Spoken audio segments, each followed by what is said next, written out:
কে কে এখনও আমার মতো মা ঠাকুমার হাতের চাউমিনটা মিস করছো, খেতে চাইছো বলো তো?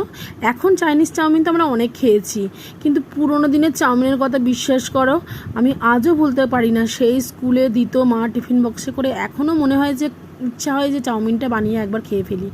তাই ইচ্ছা হলো, তাই খেয়ে ফেলছি। দেখো আজকেই করে এখানে আমি বানিয়ে নিয়েছি, একটু আলু ভেজে নিয়েছি, একটু ডিম ভেজে নিয়েছি, একটু ক্যাপসিকাম, টমেটো, পেঁয়াজ, লঙ্কা কুচে নিয়েছি, একটু সাদা তেলের মধ্যে দিয়েছি। চাউমিনটা সিদ্ধ করে রাখা ছিল, দিয়ে আলু ডিম দিয়ে ভালো করে সব পেঁয়াজ ক্যাপসিকামের সাথে ভালো করে মেখে নিয়েছি। এবার দিয়ে দিলাম একটু নুন পরিমাণ মতো, আর দিচ্ছি দেখো এখানে হলুদ। শুনলে কেমন একটা আশ্চর্য লাগে না? চাউমিনটা আমার এখানে পুরো রেডি হয়ে গেল। এবার আমি উপর থেকে কী দেবো, মা ঠাকুমারা কী দিত তখন, দেখো টমেটো সস দিলাম, ব্যাস। আর কিছুই দেবো না চাউমিন, কিন্তু চাউমিনটা খেতে জাস্ট অসাধারণ। একবার বানিয়ে খেয়ে দেখো প্লিজ। ভালো লাগলে চ্যানেলটাকে সাবস্ক্রাইব করে পাশে